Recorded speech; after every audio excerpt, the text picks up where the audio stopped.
আসসালামু আলাইকুম, স্বাগত জানাচ্ছি RTV সকালের সংবাদে। আপনাদের সঙ্গে আছে আমি সৈয়দ আস্তারিয়া বেনাজির। বাংলাদেশ জাতীয়তাবাদী দলের ভারপ্রাপ্ত চেয়ারম্যান তারেক রহমান নিজেই দেশে ফেরার তারিখ ঘোষণা করেছেন। বিজয় দিবস উপলক্ষে লন্ডনে এক আলোচনা সভায় তিনি বলেন, আগামী 25 ডিসেম্বর তিনি দেশে ফিরবেন। একই সঙ্গে নির্বাচনী পরিকল্পনা ও রাষ্ট্র পরিচালনায় বিএনপির ভাবনা তুলে ধরেন তিনি। আরও জানাচ্ছেন দীপ্তচন্দ্র পাল। প্রায় 18 বছর পর দেশে ফেরার ঘোষণা দিলেন বিএনপির ভারপ্রাপ্ত চেয়ারম্যান তারেক রহমান। বিজয় দিবস উপলক্ষে লন্ডনে আয়োজিত এক আলোচনা সভায় তিনি বলেন, আগামী 25শে ডিসেম্বর দেশে ফিরবেন তিনি। 25 তারিখে ইনশাআল্লাহ আপনাদের দয়া আল্লাহর রহমতে আমি দেশে ফিরে যাব। একই সঙ্গে দেশে ফেরার সময় লন্ডনের বিমানবন্দরে কোনো ধরনের হট্টগোল সৃষ্টি না করার অনুরোধ জানান। এখানে উপস্থিত, এই ঘরে উপস্থিত প্রত্যেকটি মানুষের কাছে আমার অনুরোধ, দয়া করে কেউ আপনারা এয়ারপোর্টে সেদিন যাবেন না। এয়ারপোর্টে গেলে একটি হট্টগোল তৈরি হবে এবং মানুষ জানবে যে এরা সব বাংলাদেশি এবং দেশের সুনাম নষ্ট হবে। সভায় আগামী জাতীয় নির্বাচনকে সামনে রেখে আশাবাদ ব্যক্ত করেন তারেক রহমান। বলেন, 2 মাস পর বহুল প্রত্যাশিত নির্বাচন অনুষ্ঠিত হতে যাচ্ছে এবং জনগণের ভোটে সরকার গঠনে সক্ষম হবে বিএনপি। ষড়যন্ত্র চলছে, ষড়যন্ত্রকারীরা কিন্তু তাদের সেই 71-এ যারা ষড়যন্ত্র করেছিল, 75-এ যারা ষড়যন্ত্র করেছিল, 7ই নভেম্বরে পরাজিত হয়েছিল, 81-তে যারা ষড়যন্ত্র করেছিল, 96-তে যারা ষড়যন্ত্র করেছিল, পরবর্তীতে যারা ষড়যন্ত্র করেছে, তাদের ষড়যন্ত্র কিন্তু থেমে নেই। মানুষকে সাথে নিয়ে সচেতন করার মাধ্যমে সজাগ এবং সতর্ক থাকা এবং বাংলাদেশের মানুষকে সজাগ এবং সতর্ক রাখা এই ষড়যন্ত্রের বিরুদ্ধে। সামনের পথ অত্যন্ত কঠিন। এই কঠিন পথ পাড়ি দিতে সুস্পষ্ট পরিকল্পনা গ্রহণ করতে হবে বলেও জানান বিএনপির ভারপ্রাপ্ত চেয়ারম্যান। আমরা এই স্বপ্ন দেখছি, আমরা সেই স্বপ্ন দেখছি। আমি ভাই স্বপ্ন টপ্নের মধ্যে নাই, আমরা আছি পরিকল্পনার মধ্যে। আমরা পরিকল্পনা করব, আমরা পরিকল্পনা বাস্তবায়ন করব। স্বপ্ন দেখতে দেখতে দেশ থেকে প্রতি বছর $16 বিলিয়ন পাচার হয়ে গিয়েছে। স্বপ্ন দেখতে দেখতে দেশের অর্থনৈতিক অবস্থা, দেশের শিক্ষা ব্যবস্থা, দেশের কৃষি ব্যবস্থা, দেশের রাস্তাঘাট, দেশের আইন আদালত, আইন শৃঙ্খলা সবকিছু ভেঙে চুরমার হয়ে গিয়েছে। স্বৈরাচারের বিরুদ্ধে আন্দোলনে প্রবাসীদের বিশাল ভূমিকা উল্লেখ করে তারেক রহমান বলেন, সামনে কঠিন সময়ে সবাই ঐক্যবদ্ধ থাকতে পারলেই একটি জবাবদিহিমূলক ব্যবস্থা গড়ে তোলা সম্ভব হবে। দেশনেত্রী খালেদা জিয়ার জন্য দোয়া করবেন। দীপ্তচন্দ্র পাল, RTV, ঢাকা। তুলে ধরেছি। নভেম্বরে দেশে মূল্যস্ফীতি বেড়ে দাঁড়িয়েছে 8.29%, যা অক্টোবরের তুলনায় একটু বেশি হলেও গত বছরের নভেম্বরের তুলনায় কম। খাদ্য ও খাদ্য বহির্ভূত 2 খাতেই বেড়েছে মূল্যচাপ। নানা পদক্ষেপ সত্ত্বেও নিয়ন্ত্রণে আসছে না বাজার। অর্থনীতিবিদদের মতে সুদহার বৃদ্ধি যথেষ্ট নয়, সরবরাহ চেইন ও বাজার ব্যবস্থাপনায় শৃঙ্খলা জরুরি। আরও জানাচ্ছেন আব্দুর রহিম, ক্যামেরায় ছিলেন নাজমুল হোসেন সাইমন।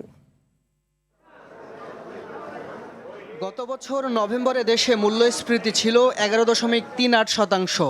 এক বছরের ব্যবধানে চলতি বছরের নভেম্বরে এর পরিমাণ দাঁড়িয়েছে 8.29%। তবে গত অক্টোবরে এ হার ছিল 8.17%। চলতি বছর নভেম্বরে খাদ্য খাতে মূল্যস্ফীতি হয়েছে 7.36% এবং খাদ্য বহির্ভূত খাতে 9.08%। এদিকে মূল্যস্ফীতি নিয়ন্ত্রণে সরকার কয়েক দফায় নীতি সুদহার বাড়ানোর পাশাপাশি নিত্যপণ্যের শুল্ক ছাড় এবং বাজার তদারকিতে ব্যাপক পদক্ষেপ নিলেও আসছে না সুফল। উল্টো ভোক্তাদের জন্য পরিস্থিতি দিন দিন আরো অসহনীয় হয়ে উঠছে। বাংলাদেশের মতো দেশে, বিশেষ করে আমাদের দেশে অতীতের অভিজ্ঞতা যেটা দেখায় যে এখানটায় কিন্তু মূল্যস্ফীতির অনেকগুলো কারণ থাকে। শুধুমাত্র অতিরিক্ত চাহিদা অর্থাৎ সংকোচনমূলক মুদ্রানীতি, এটার মাধ্যমে কিন্তু আমাদের মতো দেশে মূল্যস্ফীতি নিয়ন্ত্রণ করা যায় না। অন্যান্য সব কিছুগুলোকে যদি একইভাবে না করা যায় তাহলে কিন্তু আমাদের মতো দেশে সবসময় মূল্যস্ফীতিকে নিয়ন্ত্রণ করা যায় না। আমাদের মতো দেশে এই ধরনের ইনস্ট্রুমেন্টগুলো অনেক বেশি দুর্বল। তার কারণ হচ্ছে মুদ্রা ক্যাশ ইন হ্যান্ড রাখা, বাসায় রেখে দেওয়া, হুন্ডি হয়ে যাওয়া, অথবা মুদ্রার অপব্যবহার বা ব্যাংক থেকে টাকা তুলে বিভিন্ন রকমের অপব্যবহার, এই সমস্ত কারণে প্রকৃতভাবে মুদ্রা সরবরাহ এবং এর ব্যবহার এটা পুরোপুরি ট্র্যাক করা যায় না এবং এগুলো নিয়ন্ত্রণও সম্ভব হয় না। ফলে যে মাত্রায় মুদ্রা সরবরাহ বা অবস্থা বাজারের উপরে প্রভাব ফেলার কথা, সেই মাত্রায় আমরা আসলে প্রভাব দেখতে পাই না।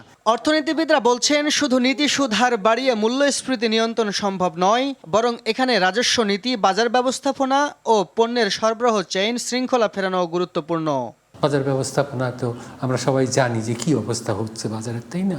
যেখানটায় বিভিন্ন পণ্যের দাম আজকে একটা মূল্য বাড়ছে, দুদিন পরে এটা কমলে আবার আরেকটার বাড়ছে, তাই না? অর্থাৎ এখানটায় একটা অসাধু চক্র তাদের নিজের স্বার্থে বাজারটাকে অস্থিতিশীল করে তুলে। এখন এটাকে যদি সরকার কন্ট্রোল না করতে পারে তাহলে কিন্তু মূল্যস্ফীতি কমার সম্ভাবনা খুবই কম, এবং এর জন্য সবচেয়ে বেশি যারা এর মাসুল দিচ্ছে তারা হচ্ছে দরিদ্র এবং স্বল্প আয়ের জনগোষ্ঠী যারা। সার্কিটগুলো ভাঙা দরকার, কেননা সরকার এই ধরনের ডমিনেন্ট মার্কেট প্লেয়ারদেরকে নিয়ন্ত্রণ করতে পারছে না, উপরন্তু তারা তাদের মতো করে মূল্য নির্ধারণ করছেন, সরকার অসহায়ভাবে সেই জায়গায় ভূমিকা রাখছেন। সুতরাং সেদিক থেকে আমার মনে হয় যে এই বাজারগুলোতে সাপ্লাই চেনের ক্ষেত্রে কিছু আইনগত পরিবর্তন করে বিনিয়োগের ঊর্ধ্বসীমা বা সাপ্লাইয়ের বাজারে মার্কেট শেয়ারের ঊর্ধ্বসীমা নির্ধারণ করে আরও যাতে নতুন সংখ্যক আমদানিকারক বা সাপ্লায়ার যুক্ত হতে পারেন, সেরকম কিছু আইনি কাঠামো পরিবর্তন করে ব্যবস্থা নেওয়া দরকার। শুল্ক ছাড়ের সুফল ভোক্তার কাছে পৌঁছাতে না পারলে মূল্যস্ফীতি নিয়ন্ত্রণের লক্ষ্য অর্জনও দিনে দিনে আরও কঠিন হবে বলে মনে করেন অর্থনীতিবিদরা। আব্দুর রহিম, RTV, ঢাকা। ইনকিলাব মঞ্চের মুখপাত্র ও ঢাকা ৮ আসনের স্বতন্ত্র প্রার্থী শরীফ ওসমান হাদির চিকিৎসা সিঙ্গাপুরে সফল না হওয়ায় তাকে যুক্তরাজ্যে পাঠানোর উদ্যোগ নেওয়া হচ্ছে, এমন তথ্য জানিয়েছেন এবি পার্টির নেতা মুজিবুর রহমান মঞ্জু। মঙ্গলবার লন্ডন প্রবাসী আইনজীবী ও ব্যবসায়ী সাইফুদ্দিন খালেদ তার ভেরিফাইড ফেসবুক অ্যাকাউন্টে এক পোস্টে জানান ওসমান হাদিকে ইউকে নেওয়ার চেষ্টা চলছে। তার সেই বক্তব্যটি উদ্ধৃত করে মুজিবুর রহমান মঞ্জু নিজের ফেসবুক পোস্টে লেখেন, ওসমান হাদির বর্তমান শারীরিক অবস্থার জন্য যে ধরনের অস্ত্রোপচার প্রয়োজন তা সিঙ্গাপুরে যথাযথভাবে করা সম্ভব হচ্ছে না। সিঙ্গাপুর জেনারেল হাসপাতাল কিংবা মাউন্ট এলিজাবেথ হাসপাতালে এই অপারেশনের প্রয়োজনীয় ব্যবস্থাপনা নেই বলেও তিনি উল্লেখ করেন।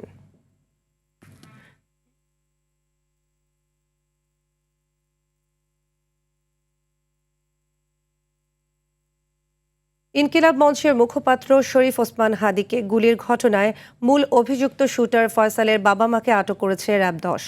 মঙ্গলবার দিনগত মধ্যরাতে র্যাবের লিগ্যাল অ্যান্ড মিডিয়া উইংয়ের পরিচালক wing commander MZM Intekhab Chowdhury জানান, মঙ্গলবার ভোরে দক্ষিণ কেরানীগঞ্জের হাসনাবাদ হাউজিং এলাকা থেকে ফয়সালের বাবা মাকে আটক করা হয়। পরে তাদের মামলার তদন্তকারী কর্মকর্তার কাছে হস্তান্তর করা হয়। এদিকে ফয়সালের শ্যালকের দেয়া তথ্যে ডোবা থেকে হাদিকে গুলি করা অস্ত্রসহ ৩টি অস্ত্র উদ্ধার করা হয়েছে বলে জানিয়েছে বাহিনীটি।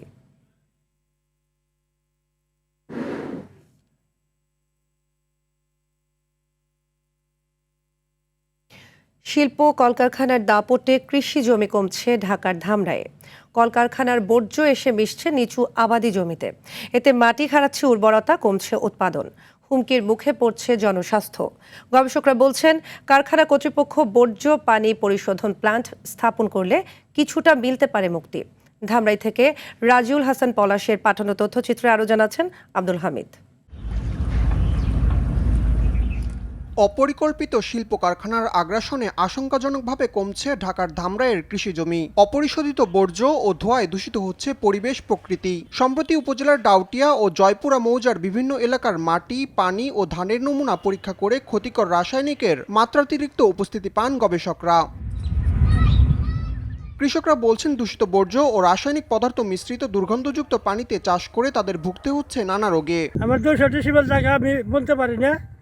এই 5 বছর আগে আমি 30 ডিসিবেল জায়গা বলছিলাম, এখন পানিতে চুলকায় আর বলতে পারি না। আমরা খেতে চাষবাস করা হয় না, পানি তলিয়ে যায়, আর মেল কারখানার পানি হাতরে থাকি, পানিতে নামলে চুলকায়। পরিবেশ ও নগরবিদরা বলছেন, শিল্প কারখানাগুলোতে তরল বর্জ্য পরিশোধনাগার বা ইটিপি প্ল্যান্ট না থাকায় দূষণ রোধ করা সম্ভব হচ্ছে না। বিশেষ করে ভারী ধাতু যেমন ক্রোমিয়াম, ক্যাডমিয়াম, নিকেল, কপার এগুলা পাওয়া যায়। সো এগুলা দীর্ঘদিন ধরে এই ফসলের মধ্য দিয়ে মানবদেহে এক্সপোজারের ফলে আমাদের নানা ধরনের স্বাস্থ্য ঝুঁকি আমাদের সৃষ্টি হয়। এইখানকার যে ইন্ডাস্ট্রিয়াল ইউনিটগুলো আছে সেই ইন্ডাস্ট্রিয়াল ইউনিটকে সঠিকভাবে তাদের যে বর্জ্য পরিশোধনাগার আছে সেই বর্জ্য পরিশোধনাগারের ব্যবহারটা নিশ্চিত করা এবং একটা সামাজিক সচেতনতা তৈরি করা, যে সচেতনতাটা দিন শেষে আমাদের পরিবেশকে বাঁচাবে। দূষণ রোধে সবাইকে এগিয়ে আসার আহ্বান উপজেলা কৃষি কর্মকর্তার। অপরিকল্পিত শিল্প প্রতিষ্ঠান গড়ে উঠছে এবং আবাসন অনেক বাড়িঘর তৈরি হচ্ছে, যে কারণে আমাদের কৃষি জমি কিন্তু খুবই উল্লেখযোগ্য হারে কমে যাচ্ছে। কৃষকরা যারা রয়েছেন, অগ্রগামী কৃষক, তারা যেন একটা আন্দোলন, সবুজ আন্দোলন করে যেন আমাদের কোনো ফসলি জমি যেন আর নষ্ট না হয়। ঝুঁকিপূর্ণ এই পরিস্থিতি মোকাবেলায় সরকারের পাশাপাশি শিল্প মালিকদেরও দায়িত্বশীল হতে হবে বলছেন সংশ্লিষ্টরা। আব্দুল হামিদ, RTV।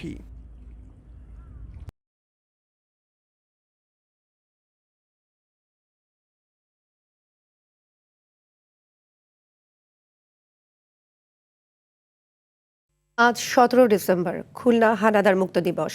1971 সালের 16 ডিসেম্বর বাঙালির বিজয় অর্জিত হলেও পাক বাহিনীর কবল থেকে খুলনা মুক্ত হয়েছিল আজ। এই দিনে শিরোমণি এলাকায় মুক্তিসেনাদের কাছে 3000 পাক বাহিনী আত্মসমর্পণ করে। তবে মুক্তিযোদ্ধাদের অভিযোগ, স্বাধীনতার 54 বছর পেরিয়ে গেলেও নির্মাণ হয়নি কোনো স্মৃতিস্তম্ভ। খুলনা থেকে SM মনিরুজ্জামানের পাঠানো তথ্যচিত্রে আরও জানাচ্ছেন লিওন আজাদ। 71-এর 16 ডিসেম্বর ঢাকার সোহরাওয়ার্দী উদ্যানে পাকিস্তানি হানাদার বাহিনী আত্মসমর্পণ করলেও খুলনা শত্রুমুক্ত হয়েছিল এর একদিন পর 17 ডিসেম্বর। মুক্তিবাহিনীর তুমুল আক্রমণে যশোর ক্যান্টনমেন্ট ছেড়ে 9 ডিসেম্বর নোয়াপাড়া হয়ে খুলনার দিকে আসে পাক হানাদার বাহিনী। 16 ডিসেম্বর রাতেও খুলনা কেঁপেছে ট্যাঙ্ক, কামান, বোমা ও গোলাবারুদের আঘাতে। পাক হানাদার বাহিনী এলাকার মা বোনদের ধরে নিয়ে দায়িত্ব হানি করে এবং এলাকায় কোনো জনশূন্য হয়ে পড়ে। আনছিনারা যখন এখানে দখল করার পরে প্রচুর গুলিগুলো হয়, এখানে কোনো লোকজন জনশূন্য বসতি ছিল। 17 ডিসেম্বর সার্কিট হাউস ময়দানে পাকিস্তানি বাহিনী আত্মসমর্পণের পর সেখানে হাজার হাজার মানুষ প্রাণ ভরে গ্রহণ করেন স্বাধীন বাংলার মুক্ত বাতাস। কিন্তু স্বাধীনতার এত বছরেও নির্মাণ হয়নি স্মৃতিস্তম্ভ। এভাবেই আক্ষেপ করে বলছেন বীর মুক্তি যোদ্ধারা। KMC তখন ছিল না, KMC হয়েছে পরে। ওই জায়গাটা তাদের একটা ঘাঁটি ছিল, ওই জায়গায় তারা আত্মসমর্পণ করে হচ্ছে 17 ডিসেম্বর 1971 সালে। যেই সরকার আসুক না কেন, এখনো পর্যন্ত এখানে সেই যে স্মৃতিটা, সেই স্মৃতিসৌধ হয়ে যাবে কথা হলো, সব ঠিক আছে, হবে আর হলো না। যে শহর বিজয়ের সাক্ষী, সে খুলনাতে আজও অনির্মিত শহীদদের স্মৃতির ঠিকানা। বিজয়ের ইতিহাস গড়া খুলনায় আজও প্রশ্ন, কবে নির্মিত হবে শহীদদের স্মৃতিসৌধ। Leon Azad, RTV। দূষিত শহরের তালিকায় ঢাকা আজ ষষ্ঠ। ঢাকার স্কোর 202। শীর্ষে অবস্থান করছে ইউরোপের দক্ষিণ পূর্বাঞ্চলীয় দেশ বসনিয়া হার্জেগোভিনার রাজধানী সারায়েভো। 451 স্কোর নিয়ে শীর্ষে অবস্থান করছে বলকানভুক্ত দেশের রাজধানী শহরটি। এরপরই আছে ভারতের রাজধানী নয়াদিল্লি। আন্তর্জাতিক বায়ুমান প্রযুক্তি প্রতিষ্ঠান IQAir এর তথ্য বলছে দিল্লির স্কোর 282। 224 স্কোর নিয়ে তৃতীয় স্থানে পাকিস্তানের লাহোর। বৈশ্বিক মানদণ্ড অনুযায়ী বায়ুমান সূচক 50-এর নিচে থাকলে বিশুদ্ধ বাতাস হিসেবে ধরা হয়। সূচক 201 থেকে 300 হলে বাতাস খুব অস্বাস্থ্যকর হিসেবে ধরা হয়। সূচক 300 ছাড়ালে সে বাতাসকে দুর্যোগপূর্ণ বলা হয়। ঢাকার বাতাস অতিমাত্রায় দূষিত হওয়ায় বাইরে বের হলে সবাইকে মাস্ক পরার পরামর্শ দিয়েছেন বিশেষজ্ঞরা।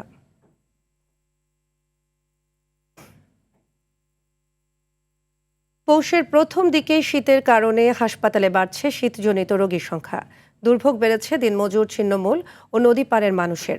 এর মধ্যে পঞ্চগড়ে মৃদু শৈত্যপ্রবাহ কেটে গেলেও বিরাজ করছে কনকনে ঠান্ডা। তাপমাত্রা কিছুটা বেড়ে দাঁড়িয়েছে 10.1 ডিগ্রি সেলসিয়াসে। কুড়িগ্রামে তাপমাত্রা রেকর্ড করা হয়েছে 12 ডিগ্রি সেলসিয়াস। দিনাজপুরে 12.1 ডিগ্রি সেলসিয়াস তাপমাত্রা নির্ধারণ করা হয়েছে। বাতাসের আর্দ্রতা ছিল 90%, অন্যদিকে হিলিতে ছিল 96%। এদিকে পাবনার ঈশ্বরদীতে 13.8 ডিগ্রি সেলসিয়াস তাপমাত্রা রেকর্ড করা হয়েছে বলে জানায় জেলা আবহাওয়া অফিস।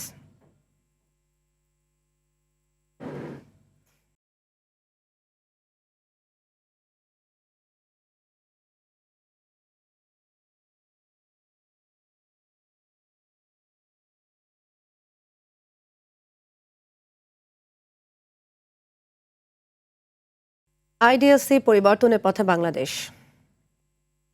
দেশে অত্যাবশ্যকীয় পণ্যের বাজার নিয়ন্ত্রণে আইন সময়োপযোগী করার সিদ্ধান্ত নিয়েছে সরকার।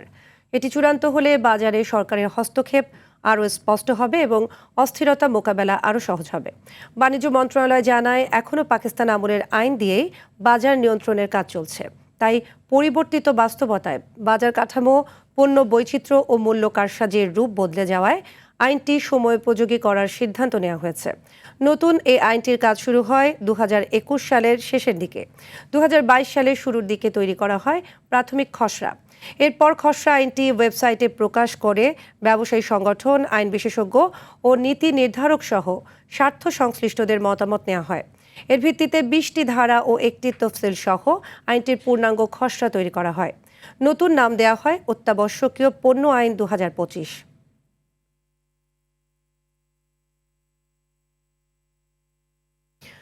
সুদানের সন্ত্রাসী হামলায় নিহত সেনাবাহিনীর সদস্যদের পরিচয় প্রকাশ করার পর থেকেই তাদের পরিবারে চলছে কান্নার রোল।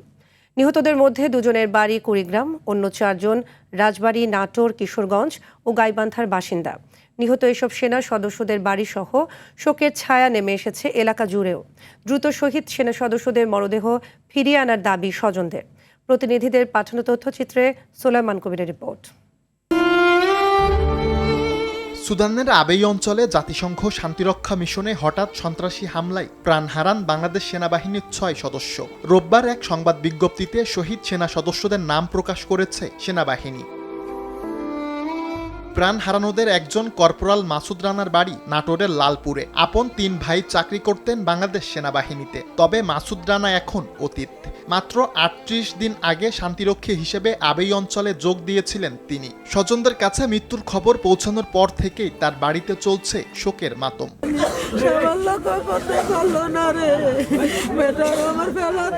ভাইয়ের সাথে অনেক স্বপ্ন দেখে, ভাই আমি যুক্তি করে আমরা বিদেশ থেকে এসে বাড়ি দেবো, একটা তার সন্তান হয়েছে, তার ওয়াইফ আছে। শহীদ লন্ড্রি কর্মচারী মোহাম্মদ সবুজ মিয়ার বাড়ি গাইবান্ধার পলাশবাড়ি উপজেলার ভগবানপুর গ্রামে। 2010 সালে সেনাবাহিনীতে যোগদান করা সবুজ আবেই অঞ্চলে শান্তিরক্ষা মিশনে যোগ দেন গত 7 নভেম্বর। প্রিয় সন্তানের মৃত্যুর খবরে বৃদ্ধ মার এমন আর্তনাদ।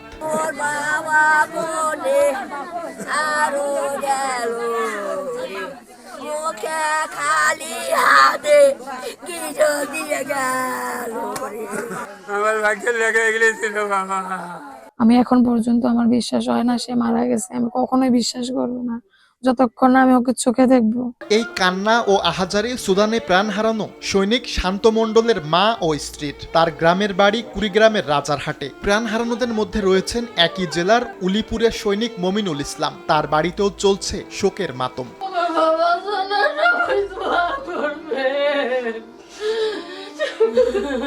বউয়ের বাচ্চা পেটে 5 মাস গর্ভে সন্তান, কিন্তু সে তো এখন মারা গেছে। কিন্তু সে তো মারা গেছে, তা এখন কিভাবে চলবে? দেশের শান্তি ও মর্যাদা রক্ষায় জাতিসংঘ মিশনে গিয়ে শহীদ হওয়া সেনা সদস্যদের আত্মত্যাগ বিশ্বব্যাপী চিরস্মরণীয় হয়ে থাকবে, এমনটাই প্রত্যাশা স্বজনদের। সুলাইমান কবির, RTV।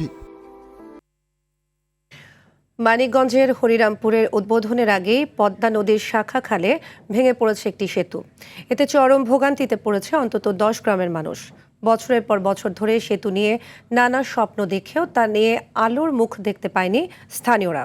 তাদের অভিযোগ, এ বিষয়ে একাধিকবার সংশ্লিষ্ট কর্তৃপক্ষকে জানানো হলেও কার্যকর কোনো ব্যবস্থা নেওয়া হয়নি।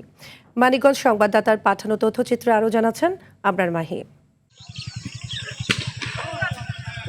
মানিকগঞ্জ হরিরামপুরের দক্ষিণ চাঁদপুর এলাকার খালটিতে নির্মিত সেতুটি উদ্বোধনের আগেই ভেঙে খালের পানিতে ডুবে যায়। ফলে প্রতিদিন স্কুলগামী শিক্ষার্থী, কৃষক, শ্রমজীবী মানুষ সহ সাধারণ জনগণকে প্রায় 1 কিলোমিটার অতিরিক্ত পথ ঘুরে চলাচল করতে হচ্ছে। এছাড়া বর্ষা মৌসুমে পানি বৃদ্ধি পেলেই জীবিকা নির্বাহের জন্য ব্যবহার করতে হয় নৌকা। পদ্মা নদী পাড়ের হারুকান্দি, কাজিরটেক, মধুমালী, ভাটি বয়রা, মির্জানগর, নারায়ণকান্দি, গৌরবপুর ও জালসা সহ অন্তত 10টি গ্রামের প্রায় 15,000 মানুষ এই ব্রিজের কারণে ভোগান্তি পোহাচ্ছে। ব্রিজটার নিচে ডাইবে গেছে, ওই নতুন অবস্থায় ডাইবে গেছে। ব্রিজটা যেভাবে হওয়ার কথা ছিল সেভাবে হয়েছিল না। আমরা এখন 1/2 কিলোমিটার রাস্তা ঘুরে আসতে হয়, এই জন্য গাড়ি নষ্ট হয়, অনেক কষ্ট হয় চলাচল করতে, অনেক ঘুরে যাইতে হয়। ব্রিজটা হলে অনেক সুবিধা হয় আমাদের জন্য চলাচলের রাস্তা খুব সুবিধা হইতো, যানবাহন খুব ভালো হইতো। প্রকল্পটি ইতোমধ্যে এলজিইডি সয়েল টেস্ট করেছে বলে জানান এ কর্মকর্তা। যেহেতু খালের প্রস্থ অনেক বেশি, প্রায় 160 ফিট, আমরা সাধারণত 15 মিটার বা 60 ফিটের বেশি ব্রিজ আমরা করি না। আমরা সেই ক্ষেত্রে এখন এখানে এলজিডি সয়েল টেস্ট করছে এবং সকল প্রক্রিয়া সম্পন্ন করেছে এখানে এলজিডি। তো এলজিডি এখান থেকে একটা প্রকল্প বা ব্রিজ হওয়ার একটা সম্ভাবনা আছে। জনদুর্ভোগ লাঘবে সেতুটি দ্রুত নির্মাণের দাবি স্থানীয়দের। আবরার মাহি, RTV। সকালের সংবাদ এ পর্যন্তই। মধ্যাহ্নের সংবাদ দুপুর 12টায় দেখার আমন্ত্রণ রইল। ধন্যবাদ সবাইকে।